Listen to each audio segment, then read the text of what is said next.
to develop rockets, and they have done a few tests. The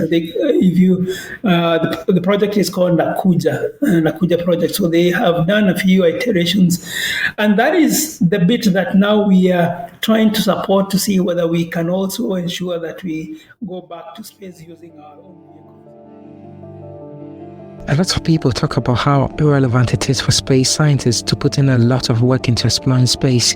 Space exploration costs a lot of money for every nation or space agency, and the argument has always been that we have a lot of problems right here on Earth, and perhaps instead of focusing on space exploration, we should rather invest in solving these problems we have right here on Earth. In the African context, this is even more true. In today's podcast, we will be speaking to someone who knows all about the development of space in Africa and why this is important. He would also talk to us about the space landscape in Kenya, and we would finish off by talking about the future of space in Africa. Let's welcome our guest scientist, Mr. Charles Mwangi. Let's jump in. Again, thank you so much for having time to do this, and we are very, very happy. So the reason why we started this podcast is to try to provide a platform where people who do anything space in Africa can have the opportunity to talk about what they do, and obviously this opens way for collaboration, people getting to know what you are doing and how important it is. I've always said that, from my experience in having to do anything space, especially in Ghana, most of the issues that we face is people not understanding what space is even in the first place. Hence, it's even very difficult when you want to convince them that, you know what, we have to do this, or this is important. So having a podcast that talks about all this, I think, is very, very important.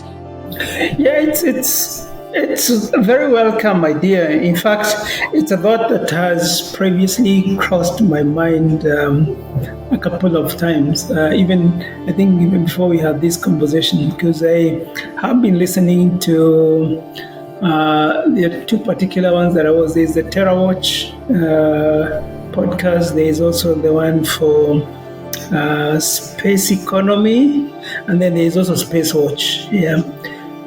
But you see now the perceptions or the conversations then are a bit disconnected from Africa, and the reality is, even that is something I also find when you go to the international forums, the conversations are not to the level that we are at or we would want them to happen.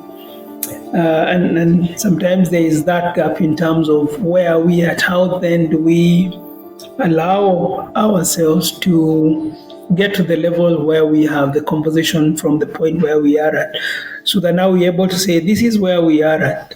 How then do we move to where we want to be? And then also, how do we move together? Because one of the issues that I've noticed is if we have segmented markets, or if we have markets that are not talking to each other, then we lose out on opportunities on learning from each other, because as sometimes they say, the problems that we're experiencing are similar in nature. Because if it is issues about farming in Ghana, the crop might be different, but the issues, we are either all doing rain-fed agriculture, we want to map crops and we don't know how to map them or what technologies to use. So it's small-scale crop farming. It is not those huge tracts of land. If there is flooding, the issues are the same. We don't have early warning systems. We don't have systems that are able to alert people of that occurrence. So, yeah, and then until when you now start having those conversations, and then you start mainstreaming the value. Because again, the other thing that is not very we haven't spent a lot of time explaining is the value proposition. Then it becomes a bit of a challenge. And again, podcasts like this do highlight a lot. And again, part of the reason why I would want to spend time here so that now we continue this conversation. We share our perspective, the little that you're doing, the little, because there could be a lesson for someone who would potentially be able to move ahead and utilize that information for their own good. You couldn't have put it any better, because I remember when we did meet at the IAC, and then the UNOSAC conference. Yeah, it was very obvious that most people, or say space agencies, or in terms of the space sector, certain countries were at different stages, and especially even in Africa, it was very important for us to know what each person is doing, and then there are things we are doing that we can actually apply to those countries. So yeah, I think it's brilliant that you said this. Well, there's one thing you said that I also very much agree to, which is again why we did this podcast, because the idea is, like you said, most of the other developing countries, or the other world, if you could put it like that, are different stages, and most of the things they want to do is definitely different from what we want to do.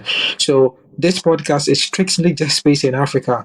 We wouldn't be talking about things in the other world.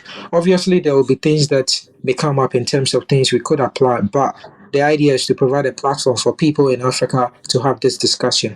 So yeah, great. I think this sets the scene nicely for us to begin. So we would sort of begin from, like, personally from yourself, in terms of how you got into the space field, or if I could ask like a straightforward question, um, something like, what initially sparked your fascination for space, or people have space stories. What's your space story? So, so from where I stand from, again, when I grew up, I grew up in the village, central region of Kenya.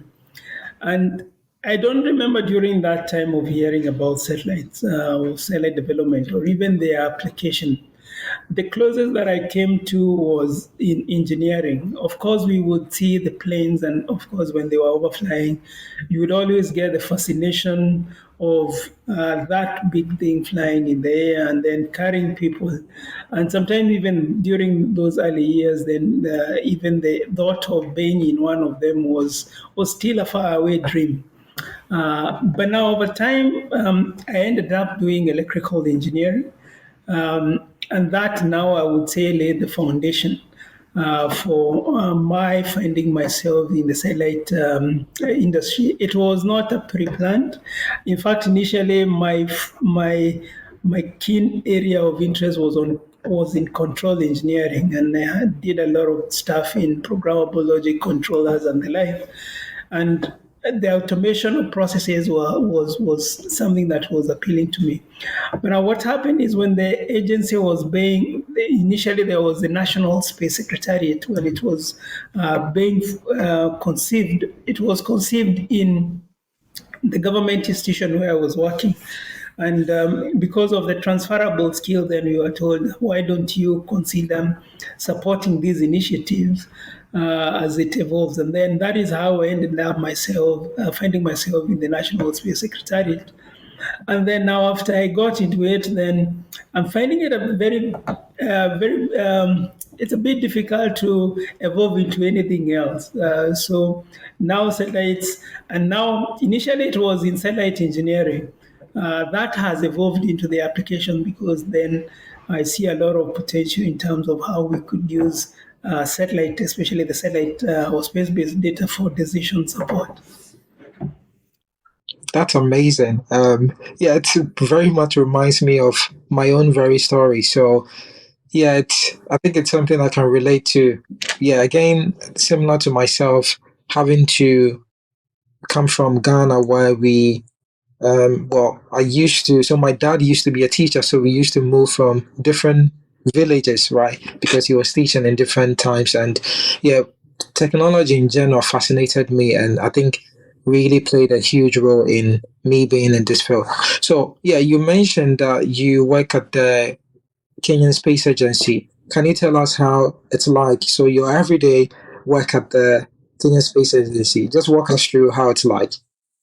So initially I mentioned the National Space Secretariat. So the National Space Secretariat is the one that evolved into the Kenya Space Agency. Initially, we essentially have walked through the process of developing the instruments for the establishment of the agency, and currently I'm acting in the role of supporting the development of the application. So, in that particular role, my day is usually busy in terms of because at the level where I sit in, because I'm the acting director of the title is acting director space sector and technology development. So my role is to conceptualize applications that then would leverage on the utilization of potentially Earth observation data and space science data for decision support. So formulating plans on how we are supposed to support agriculture, how we're supposed to support spatial planning, how flood mapping, supporting all the other applications. And then, of course, besides that, there is also the research component. How then do we engage essentially now the academia in this new frontier that we're getting into? But now, when you're looking at research, then you're also looking at the whole spectrum, both the upstream and the downstream. Although I have mentioned that I handle the applications, which is the downstream, so I also look at the research on the both domains, the upstream and the downstream. And then, also more importantly, I also help coordinate the education and outreach.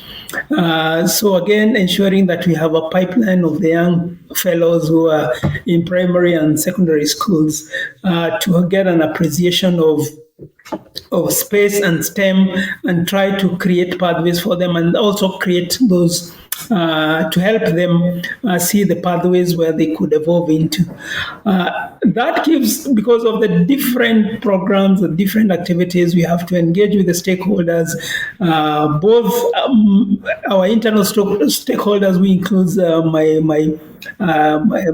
reportees within the organization, because also at the level where we are at, then we are developing policies, we are developing strategies. We are right now, I can also mention we are in the process of developing the space policy. We are in the process of developing the space bill that will potentially also evolve into a space act. So it's usually a hectic week, and sometimes we feel like we don't have. If there was a possibility of adding the days and the hours of the day, yeah, we could consider that. But of course, we also do have to balance it with the other activities related to maybe family and also other extracurricular activities. This is really thorough in terms of what it's really like working there. I can again really relate because this is definitely what it's like. But I'm happy that you said in the end we definitely need a balance where we would be able to not just manage our personal life but also work there. So I'm sure people very much understand what you do now. So some of the things you said, we could go back, or we would be going back to talk about it a little bit into details. For example, the initiatives that the agency does and how that would help the people in Kenya in general. But for now, could you tell us a little bit in terms of what the space landscape is like in Kenya? So, sort of mentioning things that have to do with, what the agency, for example, is doing, what the private sector is doing, also to help space in general. So, startups and stuff. So, could you highlight something on that? And thanks for that question. In terms of the space ecosystem, we are still a bit young, but I also wanted to mention we have a long heritage, and maybe that would set the scene. So, Kenya involvement in space began in 1964 when we were approached by the Italian government. And the intention for their conversations then was the need to, they had identified that we had a good geographical location near the equator with an east facing coast, which is usually quite ideal if you're doing equatorial launch, especially near the equator, because again there are a lot of savings that you do in fuel and the propellant that is used for rocket. And eventually there was a center that was established, what traditionally was referred to as the San Marcos Center, currently referred to as the Luigi Broglio Malindi Space Center. And between 1967 and 1988, over 10 satellites, nine satellites, sounding rockets and satellites were launched from the platform. And yes, but now what is interesting is, and apart from the people who are playing a supporting role in the base, it was not a mainstream. It was not an African, if I might use the term African exercise. So it was more of a foreign country coming in, setting up a base, and then doing their own stuff, which we didn't think it was relevant for us. And then now over the years, that potentially also informed the need for establishing the agency to have a body that then would be able to engage with this new development, and also much later now after a couple of years, the development of the downstream industry, especially in terms of the applications. But now back to the question in terms of the ecosystem. So we have, of course, in terms when you're looking at the space industry, you're looking at the upstream, which is essentially development of satellites, and of course the vehicles that takes satellite to space, the rockets. So the heritage began in 1967, but after that, then we've not had, after this, when they stopped launching in 1988, then we've not had any serious endeavor towards that.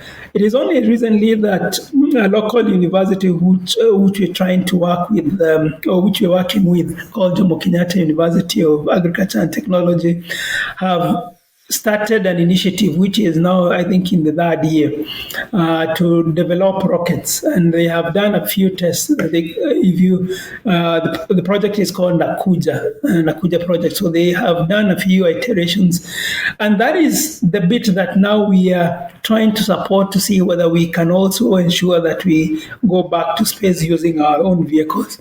The other conversation we're having is now, besides now, because the spaceport, the space of the launch pad that was established, because of it was more of an oil rig that was repurposed for launch.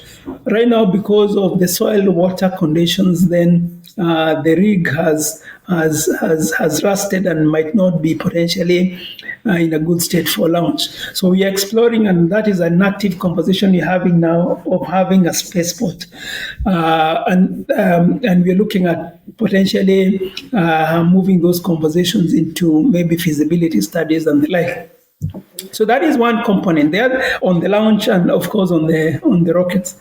Then in terms of the satellite, because that is the other component of the upstream, we have this first time Kenya launched a space object was in 2018.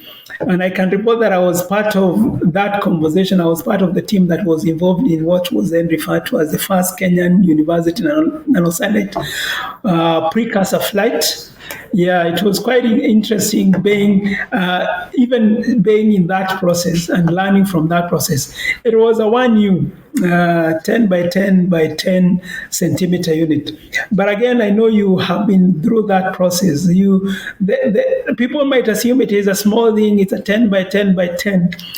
But having that thing moving at the speed of, you're talking about 7.7 to 8 kilometers per second, to send data when it is of flying a region is usually not an easy feat. And again, given that there is no fiber or satellite link that they have to send data using maybe radio waves or on the like, it is no mean feat.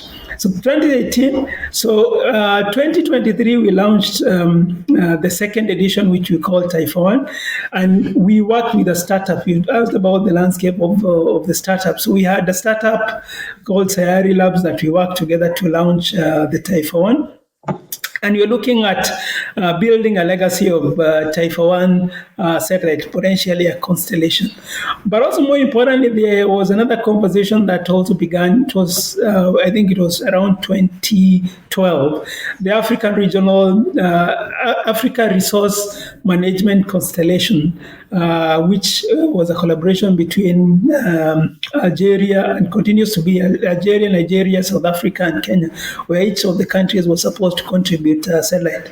And that conversation, although it has not borne, especially in terms of Kenya's contribution, contributing a satellite to that constellation, it's a conversation that is still being considered, and we hope to see how that evolves. That is on the upstream. There is also a segment in the midstream. Ground infrastructure, having ground receiver stations. So in the Malindi, or what I mentioned as the Luigi Glorio Malindi Space Center, there were two components. There was the launch and ground infrastructure for telemetric tracking and control. That continues to be done even today. So there is still ground station as a service being offered them. And also additionally, there is also an antenna that we have currently. It was previously in operation, but we have refurbished it, and we wanted to get into operation of being able to receive. It's an X-band antenna that will allow us to receive remote sensing data. So that is also another component that we're also working on, and we're also working on a ground station for the Taifa 1 satellite. So that would allow us to be able to receive data from satellites. But now, more importantly, because I always say we do space because we want to impact. Where does that impact society? It is when we get that data and then are able to develop solutions that affect the ordinary people. And that segment has been quite active over the long term. I would say it's one of what I would call a mature segments of the market, the geospatial sector. And we have a number of companies that continues to play an important role, whether it is, we've hosted the ESRI regional office here. We also had the Regional Center of Mapping of Resources for Development, which is the center for 22 countries. There's also the IGAD Climate Prediction and Advisory Council or Committee. It's called ICPAC. I don't remember the actual name. So those are regional bodies that have continued to crystallize our participation. But now, besides the regionals, we have the in-country organizations that are continue to develop solutions. But now, in terms of our role as an agency, we have been doing a number of pilots, and maybe I can talk to the pilots maybe later in this conversation. Yes. Yeah, I wanted to say that. Yeah, I don't want you to talk about it yet because yeah, we would talk about this shortly. So just to kind of mention a little bit of some of the things you have said, so that our audience can sort of understand. Because definitely you've mentioned a lot of things related to how the ecosystem in general really works and how the agency, for example, is helping. Yeah, so I'll start off by saying that. So I was reading a couple of weeks ago about the Taifa 1 and also the initial CubeSat satellite that was launched in Kenya. What fascinated me a lot was the fact that I think you did talk about it a lot more in terms of actually being a site already in Kenya where all these things were going on, but sort of the awareness of being able to understand, okay, actually, this is something we can actually do in the future, which is what you are doing now. I think that's really, really great. Also, what you said about the Sounding Rockets project now, again, that's something I saw on LinkedIn, and yeah, I think that's definitely what I mean. We as a team from Xspace believe that we should be doing. We should be able to independently establish these things, or be able to use those technologies and train our own people to be able to do all these things in general. So these are all things that I would say that is great, and I'm very, very happy that these are projects that are already ongoing. Finally, before Jemima will come in with the other, or go into the different direction with the other conversation, you also mentioned upstream and also downstream.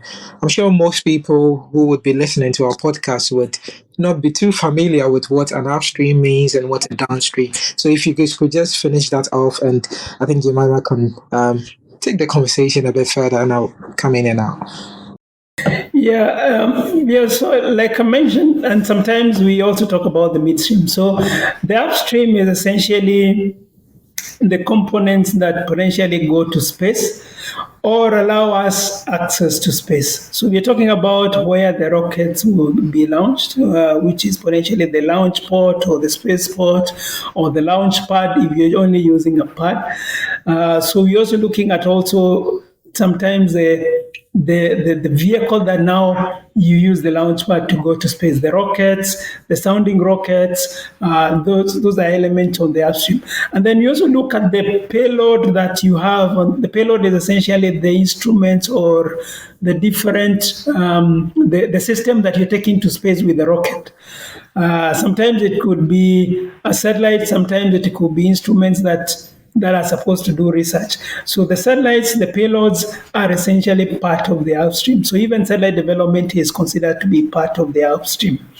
Then on the downstream is once you take those instruments into space, when you get the data, what do you use the data for? And that is what you're calling the downstream, whether it is applications in agriculture, whether it's application in disaster management, whether it is education, telemedicine, teleeducation using the communication satellite, whether it is weather forecast, all that applications fall under the downstream. And sometimes those are the main segment, but sometimes we find systems or the ecosystem introducing what I mentioned as midstream, which is essentially now the link between the space assets and the receiving of the data, the ground receiver station. Sometimes they might be classified as upstream if you're doing telemetry tracking and control, essentially monitoring the movement of the satellite. If they're being used for Earth observation data, then they can also be taken to be downstream, but they sometimes find the segment in the midstream. I hope that clarifies it to a certain level. Yes, yes, definitely. I think that's much clearer. Yeah. So Jemima, could you carry us forward then? Yes, definitely. Hello. Hello, Dr. Charles. It's so amazing to finally meet you. I've not seen you in person, but I've heard so much. Your name precedes you. Thank you. So we recently heard that the Kenyan Space Agency shared a post on social media about the KSA, the Kenyan Space Agency, and the Nukuja project team from Jomo Kenyatta University. And you guys collaborated to construct sounding rockets with the long-term goal of developing a liquid propellant rocket capable of delivering satellites into orbit. This is a mouthful for a normal person. Could you elaborate on this technology for us? So, one of the most important elements that we need to consider as Africa is access to space because, again, much of Africa is currently dependent on launch platform and launch systems and vehicles from out of Africa. And if you look at the market, I don't have the actual statistics in terms of the number, but in terms of the global economy, the space economy, they've been talking about 405 billion dollars, US dollars. Africa's contribution is about 20 billion US dollars, which is about like 5%. And when you look at the segmentation of the different of the space economy, launch contributes to that segmentation. But now, when you look at in terms of the Africa's contribution to those segments, it is a bit. There is hardly anything because apart from I know South Africa are working on a vehicle and they've made quite a number of progress. I think it's KwaZulu Natal University. So what we're looking at, so what we're looking at in Kenya is to see whether we can initiate those conversations because, like I mentioned earlier, we want to establish a spaceport because we still have the geographical advantage that allow the Italian government to come and launch satellites and sounding rockets between 1967 and 1988. So we see that as an opportunity. Because, of course, again, I talked about the savings in terms of the fuel. When you're launching from the equator, there's a way the dynamics of the earth allow you, they give you an extra spin that allows you to make savings. So we want to see how we can support that activity and eventually, like you indicated, being able to develop vehicles that would potentially take payloads to space. Because, again, that would potentially be able to a certain degree, allow the Africa region to have access to space and also to allow us independence in terms of being able to deliver our payloads into space. And also, more importantly, and I have not talked to that maybe in the previous comments, is creating jobs and opportunities, especially in all those sectors, because being able to develop and launch rockets, the technology is similar to the ones that you use for airplanes. And even drones, because you're dealing with issues around thrust and the like. And you see, those are elements that are taught in our syllabus, but we haven't gotten to the level where we are able to concretize. But we want to see that as an ecosystem foundation, because if you're talking about launching satellites into space and you don't have a clear pathway of how you realize that, then it becomes a challenge. And that is why we are excited also with that, with the project and the progress that has been made. And we look forward to expanding that and trying to see whether we're able to scale. And also, more importantly, if you listen to, or if you've been able to listen to the conversation on rockets and the like, that is not a technology that many countries export. So sometimes you have to develop that technology in-house for you to be able to access space. Yeah, so that's really fascinating, and I think what I pick from that, or what I find very interesting, is the fact that this is not just the Kenyan Space Agency having to do this, but a collaboration with a university. What that means is that you have student participation, you have other people also being able to get access to that, which, like you said, is a very, very huge, well, not just a huge success, but a connecting just the, say, the students or the local people into space, which for me is great, because when I was in the university, I wanted something like that. Space has always been something I wanted to do. So obviously in Ghana, the ecosystem is a bit different, maybe similar in some sense, but yeah, that connection, knowing that, you know what, from the university, I can actually be involved in projects, which takes me closer to my career goal. So yeah, that's something I think is great. You sort of mentioned maybe briefly, well, I don't think you have mentioned yet, but what are some of the challenges? So I know these various initiatives that the agency is doing in general. Like you have mentioned, there are people who are involved in their universities, among others, and it's even the goal for the kind of the African community to be able to learn from some of these things you're doing. Are there any specific challenges you can mention that at the moment you face, and yeah, maybe just highlighting a little bit some of the challenges? Yeah. Yeah, the challenges are there, and sometimes we try to see how best we can overcome them. And I'll give the example. I mentioned the Africa Resource Management and Environment Constellation, ARMC, that was conceptualized in the early I think it was 2012, where 4 countries were supposed to contribute a satellite each that would form a constellation. And again, I think we are usually very good in terms of planning. The reason why partly that did not happen was alignment of budgets, because in Africa, one of the challenges is sometimes we say we have limited resources and a lot of other activities that are competing to secure those resources. And sometimes, until when you're able to build a value proposition to explain to the policymakers and to the users what is the value of getting to space? And I think that is one of the conversations that we have not been able to get it right. So people say, why do we need to spend a lot of billions or hundreds of millions of dollars to send satellites in space? But it is because we are yet to put a strong case for space and say this is the value proposition. So I would say funding is one element. So again, the other one that I am alluding to is people understanding the value proposition of space and how much it would unlock the potential for Africa or any other developing country. Because once we understand that value proposition, then it means that we would also be able to direct more funding to support this program. And again, one of the other very important element is, of course, now when we get to the applications, the value, what it will be able to help us in terms of the policy making. So funding, policy making in terms of the value proposition, and then the other bit is technical competence. So we have since we don't have a strong heritage of space.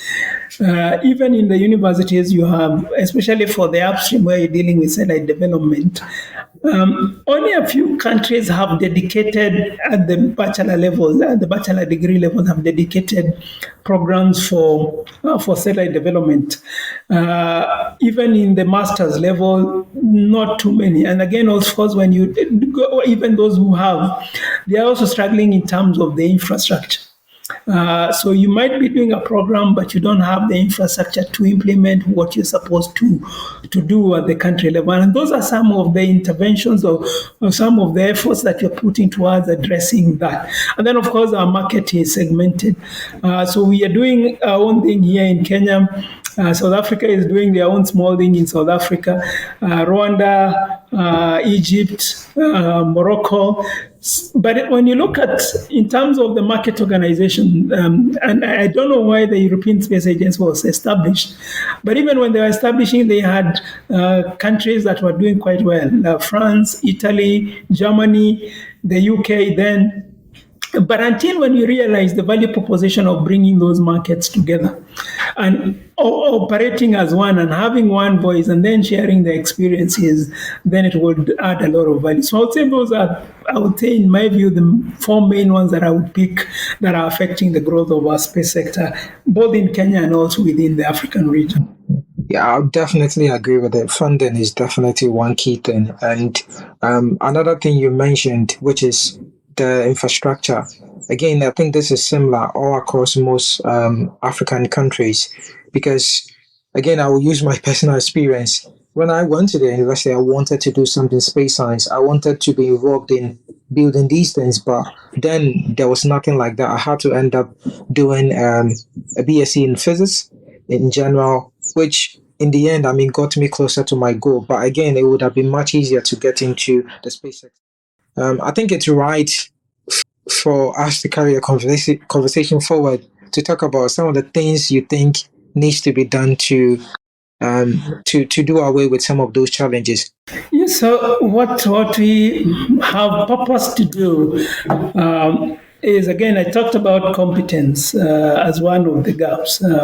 So what we've done is making a deliberate effort to engage with the university. So we've been doing, again, also in terms of the value proposition, doing pilots. So every time we do a pilot, either we have to embed the universities, the faculty in the universities in our processes, or we have from 2020, 2021 financial year, we also we started advancing them research grant on dedicated areas. The first one was on nanosatellite development, and again, it was building on the heritage of the first Kunz satellite that we launched. They are currently, that process has evolved and they are currently working on an engineering model. So we had the 5 universities that were selected, then now moving on to develop a consortium. Then we're also working on operational space weather monitoring infrastructure. Those were the 2 grants. Then on the second cohort of research grant, we now then move to applications. And we had a grant from small scale crop mapping that was given to the universities. And then we also wanted to rope in the private sector. And we had one grant on development of mobile applications. And the reason why we did that was because we have a pretty mature IT sector, and we wanted to see how we can allow them to spin their technologies into the space sector. So that is in terms of capacity. In terms of funding, the reason why, again, there is limited funding is people do not understand the value proposition. And now, still on the pilots that you have mentioned. So, what we've done is we have identified areas where we think there is going to be a bit more impact, and so that people also understand. And what we're hoping to do is to do from where we move from the satellite data to an application that affects a common person on the ground. So, say for example, you look at agriculture value chain. How then can we use space to support a farmer?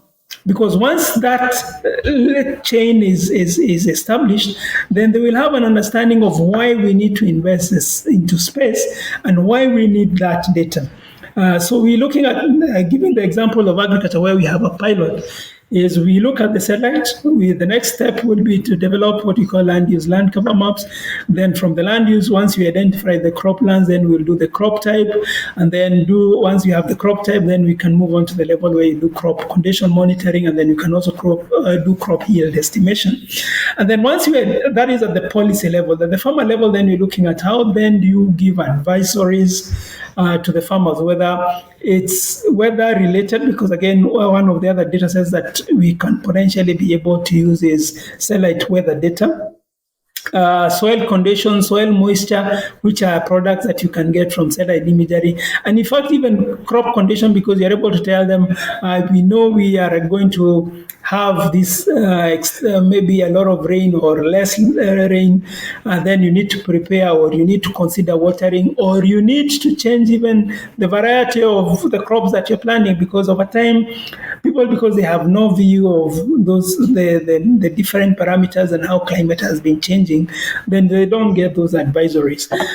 That is in terms of the capacity building, in terms of the fundings, but now again, using all the different elements to try. In terms of collaboration, one of the conversations that we've been having, some of the conversation we're having is with the regional bodies and having memorandum of understanding. We're working a number of them with the regional, with the space agencies that are already established, and also within the region to try and see how we spar. So again, all these efforts have to be driven together. Also getting the international participation. Again, we have a strong heritage working with the Italian Space Agency, and we continue leveraging on that. And we're exploring other collaborations with other partners across the region for capacity development. So that now again, as we also continue exploring the possibility of having dedicated engineering programs or space-related programs within the university.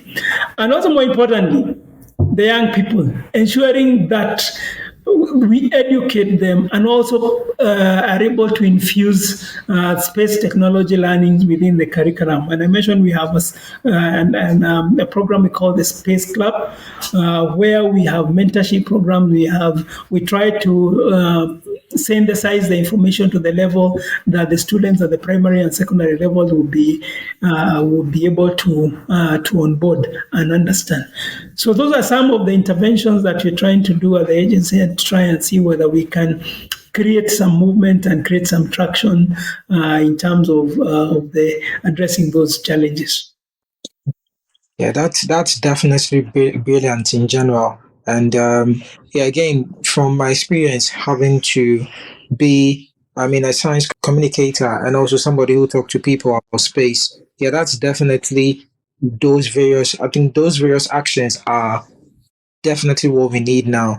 And my favorite are for among them have to do with the capacity building, because definitely we need to get the young people involved, because in the end they would have to take over. So that's great. I think we are getting to the last part of the conversation.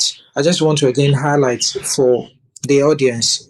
So the last thing we wanted to talk about right after, talking about some of the things we can do to go over those problems, is what space means, or what those various actions would mean to the local people in the country. And again, you mentioned all of them. So yeah, I think that's definitely good. And if you want to add any other thing in terms of what it means for the people, I mean, in terms of agriculture, it's very clear in terms of how we can use space, and you said that.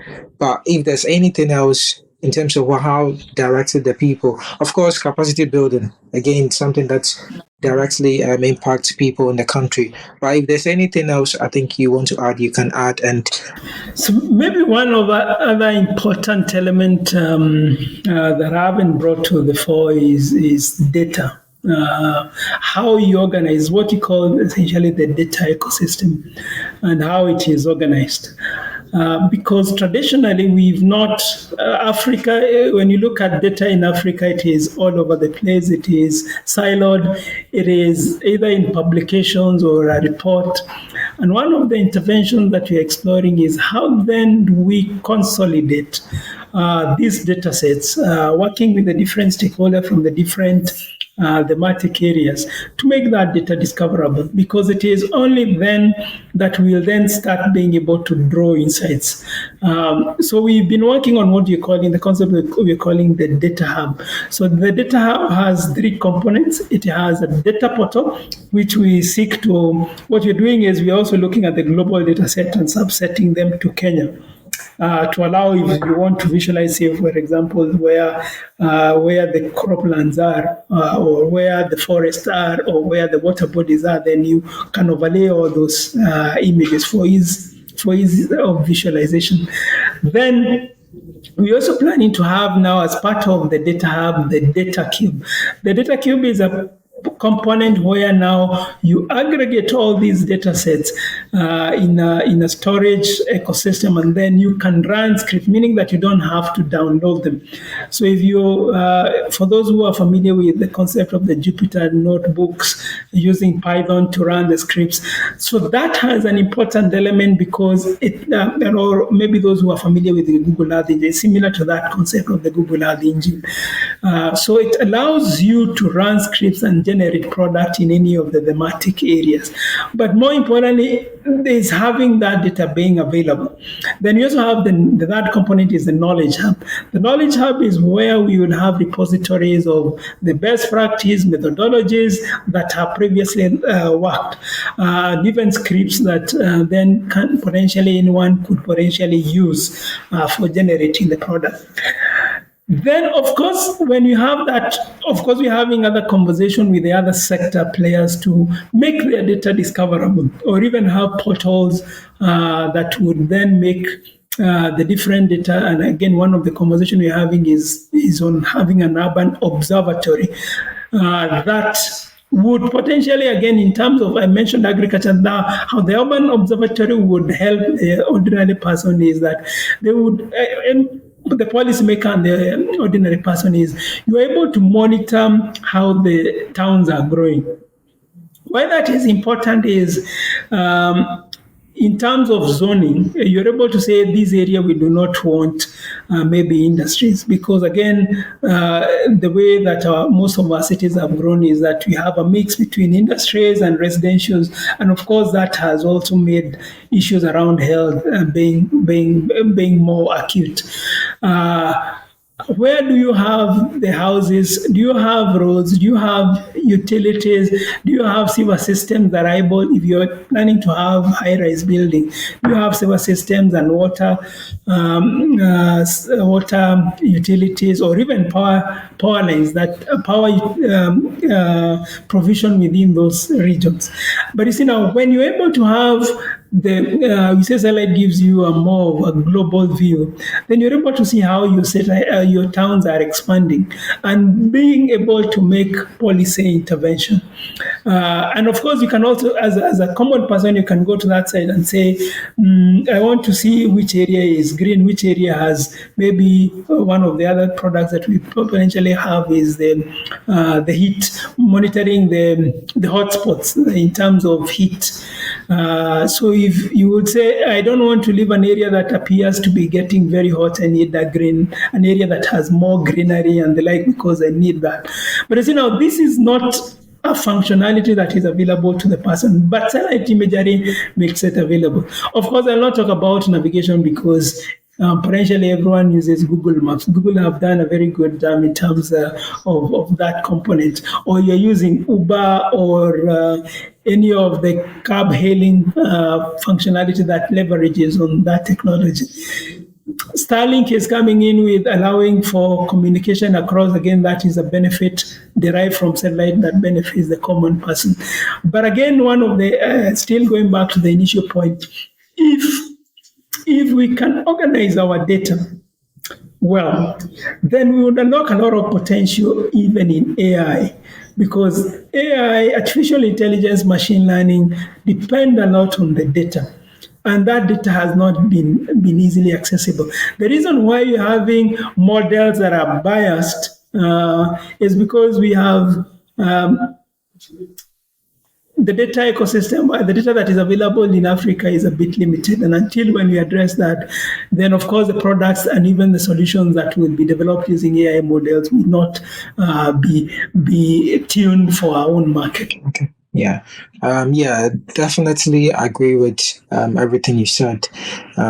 Again, maybe the highlight for me would be to those various data centers. So perhaps maybe a question about that would be, I think the normal people, let's say the farmer, the person who maybe directly you would be needing those various information. Is there a way it could be easier? Because for example, I could be thinking maybe a farmer don't have any information on how to maybe process data, how to use Jupyter notebooks and stuff. How is that transition from just having either a data center or the data sitting somewhere on a website, and how we could actually be able to direct that towards the people who would actually be using it, the policymakers and stuff. So is there a link between the data and then the actual person who will be using that? Yeah, and that is an important piece that we have been missing. So sometimes we focus a lot in terms of project development and high-level conceptualization of programs and initiatives.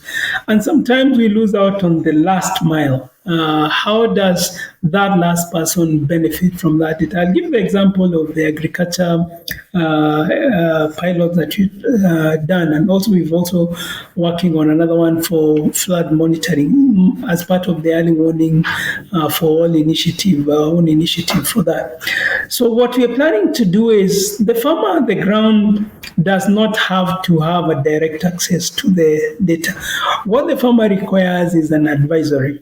And what we are working with, the ecosystem that you're working with, is we work with some national governments. So what they've done is they have organized the ecosystems into cooperatives and something they're calling the farm hubs. So what we will do is process the information. Stakeholders who are able to give information on, and they've also done what they call like fertilizer optimization information. Like if you want maize, what is the fertilizer amount that you require and at what stage? Meaning that if you're able to monitor the growth using satellite, then you're able to advise the farmers.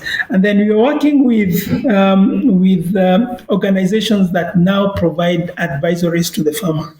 And some of them are in the agriculture finance, or what you call the agri-fin sector. So they potentially have advanced a loan. They want to or someone has subscribed to a service where you can subscribe to a loan facility or an insurance facility, and then you continue pushing what you call the cell broadcast. And now the intention is again now to have the community understand, because one of the things that came out at one of the conversation we were having is sometimes we assume that if we do localized cell broadcast, the people will just use the data.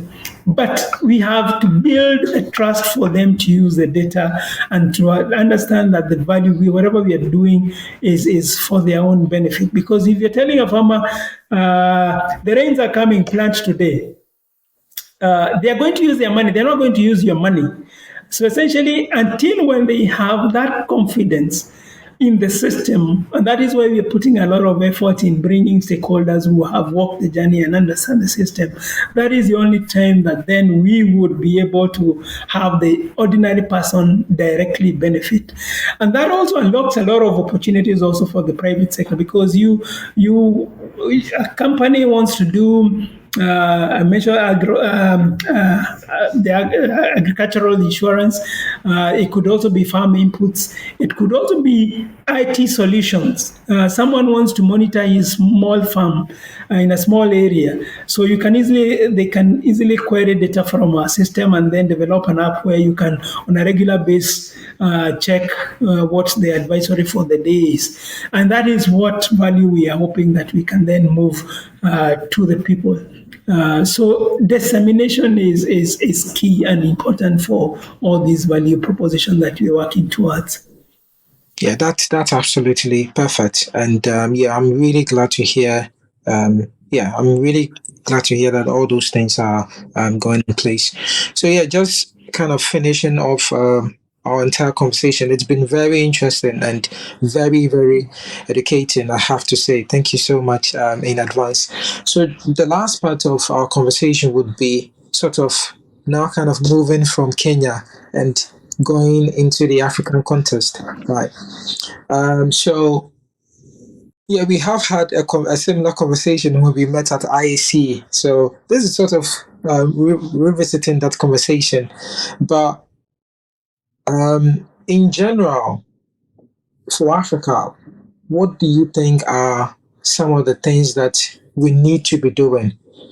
This is sort of a very general question, but I want you to be a bit specific on space technology and perhaps, yeah, just a small bit. You don't have to go into a lot of details. Just trying to understand what the space landscape looks like. Of course, Kenya is already doing a lot, so it's a much easier conversation to have. But in terms of Africa in general, maybe just highlighting a little bit of what it looks like now, what we should be doing, maybe next steps and stuff. Yeah, I think, again, like I indicated, the contribution to the space economy is about 5%. It could be slightly higher because of the downstream activities. But that is not our potential. They have been the saying that we have the youngest population in the world in the coming years. They say Africa can feed the world. So, in terms of potential, it is there. But we have to be deliberate in terms of what we put in place. More importantly, for us is to get a grip onto the conversation, direct the conversation, because if we understand where we want to go, then we are able to influence the process of how we get to go there. And I think that is the element that we have somewhat lost in terms of being able to say clearly if it is Ghana or if it is Kenya or it is in Mali or Sudan or any other country. This is what we need, because identifying your needs is important because it helps you then in conceptualizing. Then you ask yourselves in terms of how then do we get there? And some of the solutions are available within the region. And that is what now talks to the second level is we need to have more regular conversations within Africa. Because like I indicated earlier, our needs and our stage in development in terms of space is different from the developed countries. And we always find ourselves in conversations that we're not able to contribute to because we are not at the same level. But if we sat back within our own community, because like I earlier indicated, our challenges are similar, our needs are similar, then we are able to say, you Kenya, how have you been able to address this? What are you working towards? South Africa, what are you doing? What have you realized? Or even if it is Uganda or even Tanzania or Malawi, because there are many initiatives that are happening in Africa in the different areas of either application in the downstream or even in the upstream. Give a good example in South Africa where Cube Space is launching or developing is ADCS, is altitude dissemination and control system. Are there lessons that can be moved to the other regions in terms of maybe system development for the other components. If I'll give the example also of KwaZulu Natal, that are developing university that is developing a rocket. Are there lessons that we can learn from maybe even the Nakuja project that will enable us to fast track the process? Because we are operating on a small window of time that we have to fast track. So that now again also we allow the young population to be able to buy into the idea and also the policymaker to buy into the idea. And you see, when you work together, then it becomes very easy to share the value proposition. And then there is the element of infrastructure. There is a bit of infrastructure here. Maybe we have a ground receiver station. Another country has a ground receiver station. Maybe Egypt recently, I think they set up an AIT for assembly integration and testing facility.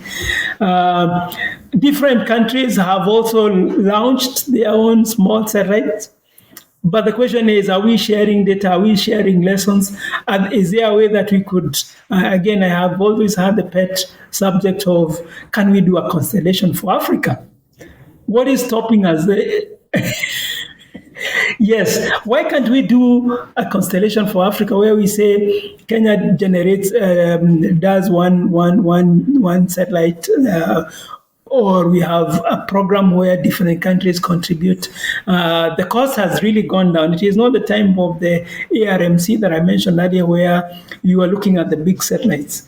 But then build that and then allow and also create opportunities for the private sector to gain in. But I believe also the very important element is governments to appreciate the value of space, because it is government that could potentially be able to unlock the potential.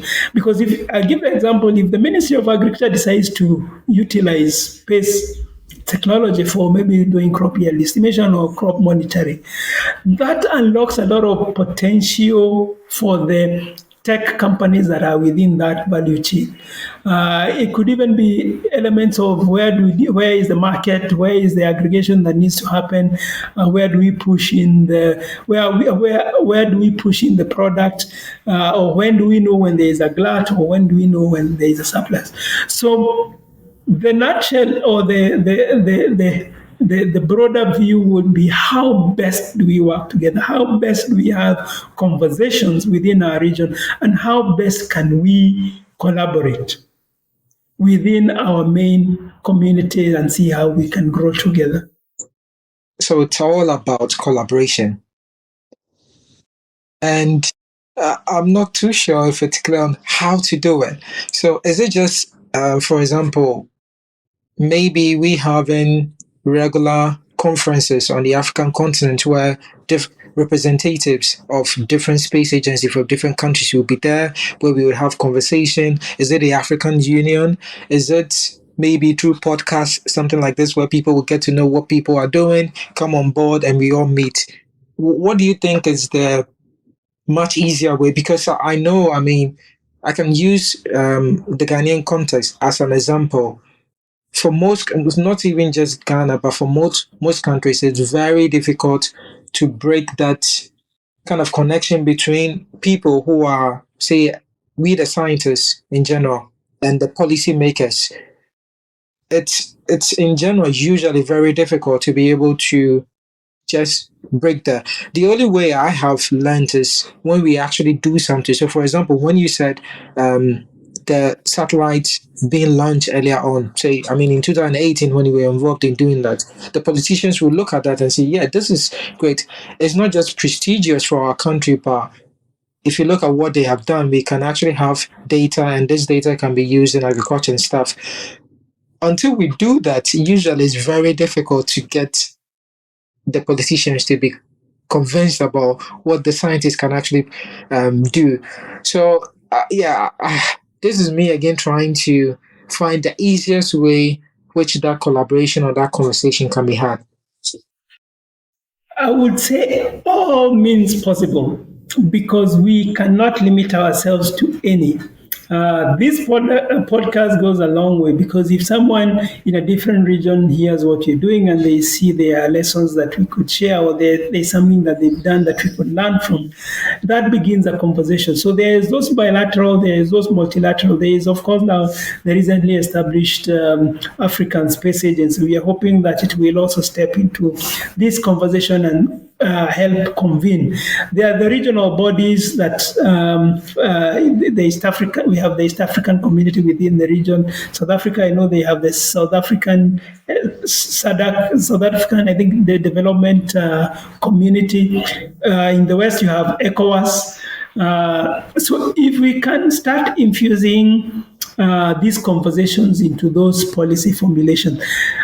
So we have policy conversations, we have technical conversations, and I'm glad to report again we had conversation with the team from Kutunze. I've been to Kutunze in Ghana, the ground station, and part of the reason is I used the opportunity. I was attending a forum in Accra, and then I used that opportunity to create those linkages and have those conversations. Even the team from Kutunze attended what we call the Kenya Space Expo and conference, which we had in 2022. We are having another one in 2024 around the June timeframe. We had a team from South Africa. Yeah, we Oh, had a great. team from South Africa from the space weather. And the reason why we were bringing them into our conversations is to learn from them and also to help. Sometimes we say, and the prophet is not usually appreciated in the whole ecosystem.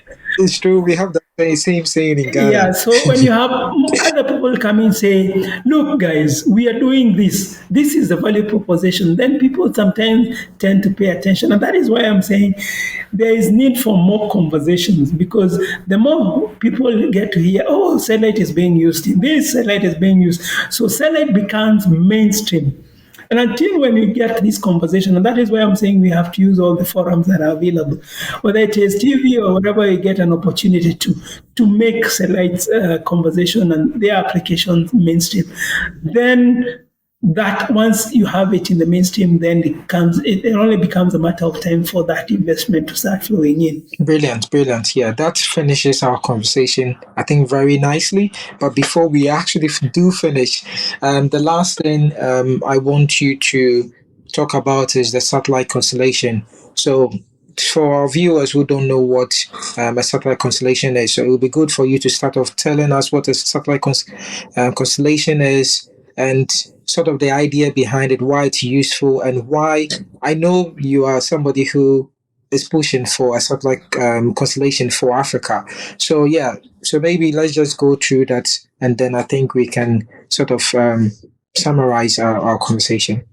Yeah, so the reason why satellite constellations are important, I would give the example of one of the leading private sector players that have cracked that planet, who are able, I think right now they have over 200 small satellites that they are using for mapping the whole globe every day.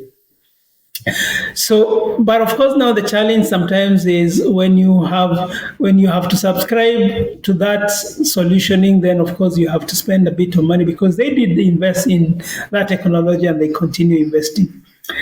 Why constellations are important is when you have one satellite, and most of our countries have one or two or maybe three satellites in place. The revisit time, of course, the satellites goes, they are constantly moving at the speed that I mentioned, about 7 to 8 kilometers per second, depending on the orbits. So they are not only static. So if a satellite is overflying Nairobi today, you depending, of course, on the what you call the footprint that it has on the ground, it might come there a couple of days later. The likes of Landsat, which continues has a long heritage, is every 16 days. So it takes, if it was Nairobi area, a particular region, it will only image that particular area 16 days later.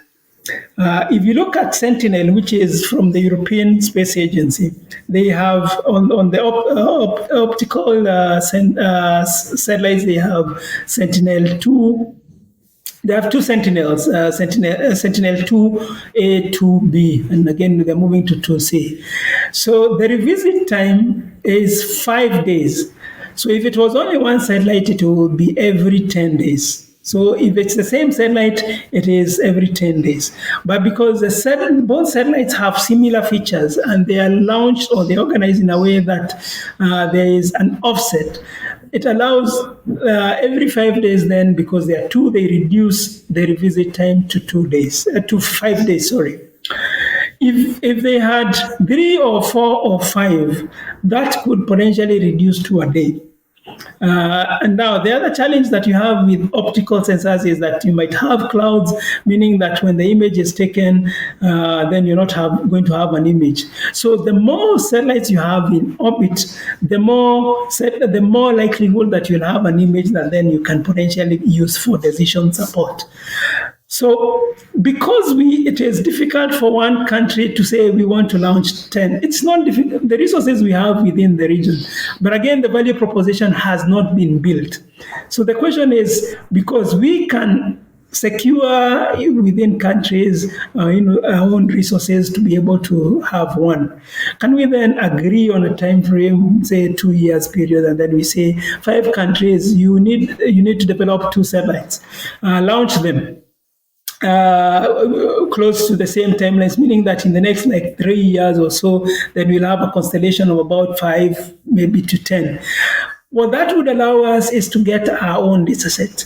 Also, more importantly, it would also allow us to create a market for satellite components within the region. So we're looking at the data component. Of course, we'll be solving the data issues, because for agriculture, maybe the farmer needs to monitor the crop every day, or even for flooding. You cannot expect someone who is supposed to be affected by a flood to wait for 5 or 6 days for an image. You would already have experienced the flood. So especially for those decisioning that require regular data, then of course, then the more you have in space, that addresses that. So, but the constellation allows us to address the data need and also create a market for the upstream. So then we will stop wondering about getting to whether we'll have enough payloads to be taken to space, or why we need the rockets to go to space. The space port will have business. People will be developing components and different devices that will be used for the satellites. Ground receiver stations will be active. And again, we will also involve our community on actual research, because if you have to send all those satellites, then it means the university somewhere will be doing some research, or they want to launch an instrument. And essentially, we catalyze a lot of activities and also open up opportunities and market for our region.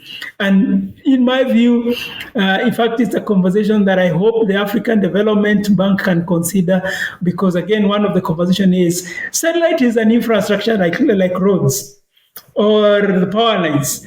Why are we not investing in this infrastructure that can essentially unlock a lot of potential for the region? Well said, Charles. So this is exactly what I think we all needed to hear in terms of the way forward, really. And just to add to what you said, so people, again, who don't know what a satellite constellation is, it's just we having several satellites. We can let the satellite work together as one, and then we can use them for different applications like Charles has mentioned. So that's great. So to sort of finish off, what would you say to, say, a young student who is listening to this podcast and say is not too sure what they want to do? What can you say in terms of, say, they have ideas or coming into the field of space? What would you tell them? I would say space sector, again, it has been said to be one of the fastest growing sectors. But again, of course, the technology is evolving a lot. Maybe 2 years ago, we were not talking about artificial intelligence and machine learning the way we are talking today.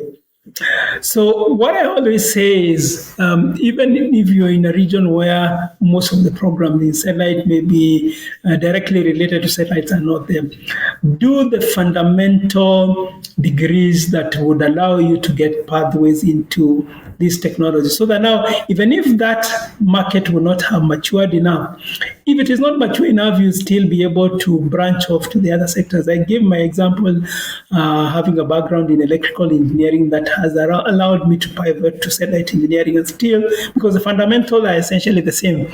The way a capacitor works in a control system and the one in a aeroplane or whatever in a radio is potentially the same, or in a telecommunication. So if you can get into those fields that allows you to pivot into these sectors, then it helps a lot. But again, we are seeing an evolution in terms of now how you organize or how the mindsets that are required for the space sector. We're talking more about decision, being critical thinkers. We're talking about being open to solutioning and looking at solutions from different perspectives.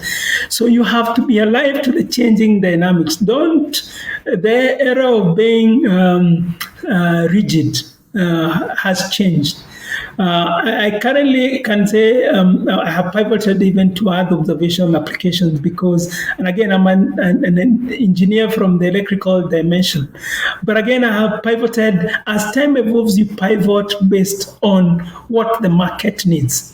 And we need to have the young people understand that you need to develop the fundamentals, whether it is computer science, which would allow you to do like AI or whatever, or if it's marketing, because essentially, even I give the examples of the guys who are selling the satellites and the like, or the legal people, because we have space law. So you can still do those fundamental courses, keeping your eye on space if that is your area of interest, and then eventually see how you pivot. Within the industry, and I'll talk to what you're doing in Kenya, is trying to lay that foundation of creating that industry that you would potentially be able to evolve into, and also create those opportunities. Because again, I would say if we have maybe the government institutions onboarding more of these processes, having the universities teaching what is relevant in terms of addressing the needs that are available in government, then you unlock a lot of potential that then would create opportunities for the youth to get involved into. Thank you so much. So the future is bright for Africa. Yes, I would like to think so too. Yeah, that's really great.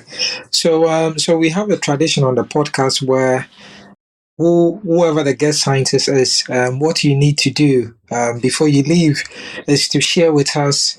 It could be a folktale, it could be maybe a tradition in terms of space that in your country, say our forefathers or people do. So I can give you an example. In Ghana, our forefathers used to, well, people even still do, fishermen use the star called Polaris or the North Star to find their way back to the shores of Ghana, so Osu, somewhere around Osu.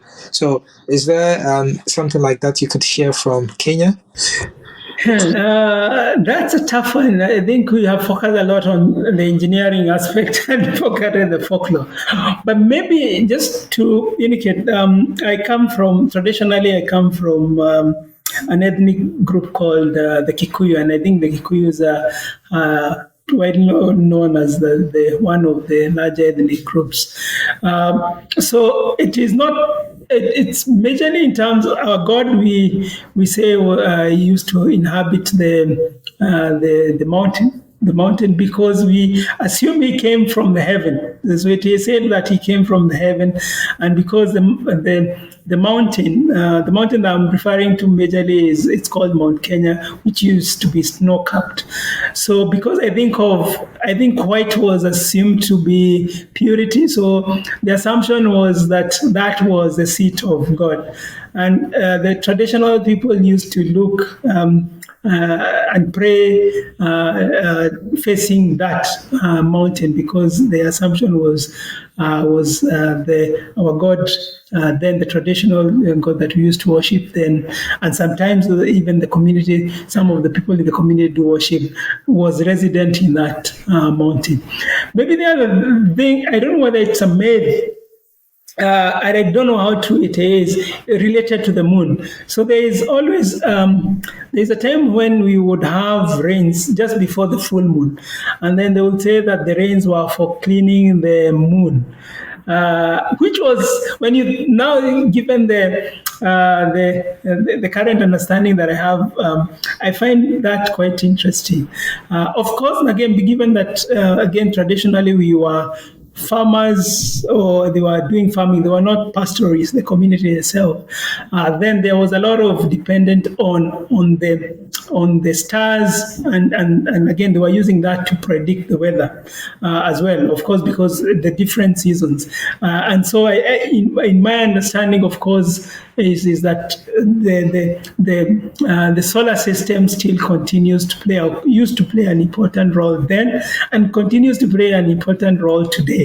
And it is important again, and I think it's an important point that you're raising, that we tap into that what you call the traditional knowledge to see, because there was a lot of lessons then that we're losing out as we evolve into the new age. That's really interesting, and it was really, really fun for me. So yeah, that's something I learned from Kenya. Then actually, we have something similar. So in Ghana, our forefathers used to believe that the moon used to be close to us, and there was a man who liked eating. So there's a dish in Ghana called fufu, Yeah. but to prepare it, you have to pound it. So the pistol that they were using, so the moon used to be close, and because they were pounding the fufu most of the time, it pushed the moon so up, and that's why now the moon is really far away from us. So you see, these are very, very interesting. I think folk tales, and I'm sure it definitely shows what you said in the end. That our forefathers were indeed aware of the things in the night sky, and obviously used it to, well, in their everyday life and also in general. Thank you so much for sharing that also with us. So finally, so we also have people from people who listen to the podcast who send in questions for the next guest.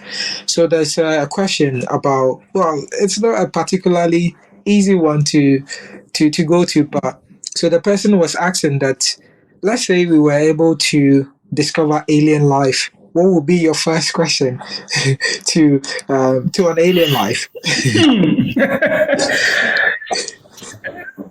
Yeah, Yeah, this is a little bit on the spot, but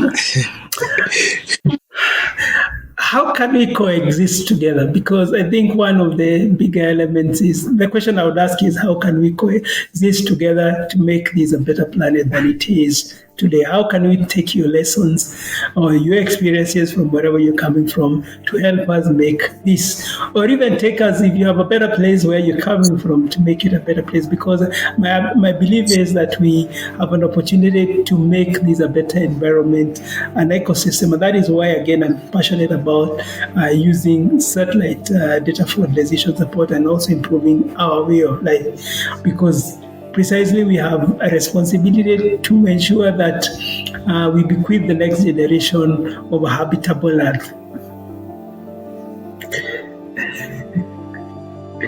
okay, that's a very interesting one. Very, very interesting. All right, good. Thank you so much again. And that was really fun for me.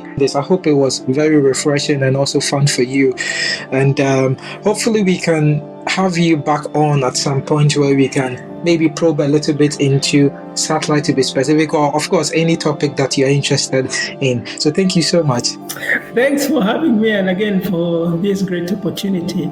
Again, like I indicated, this is a great initiative to engage our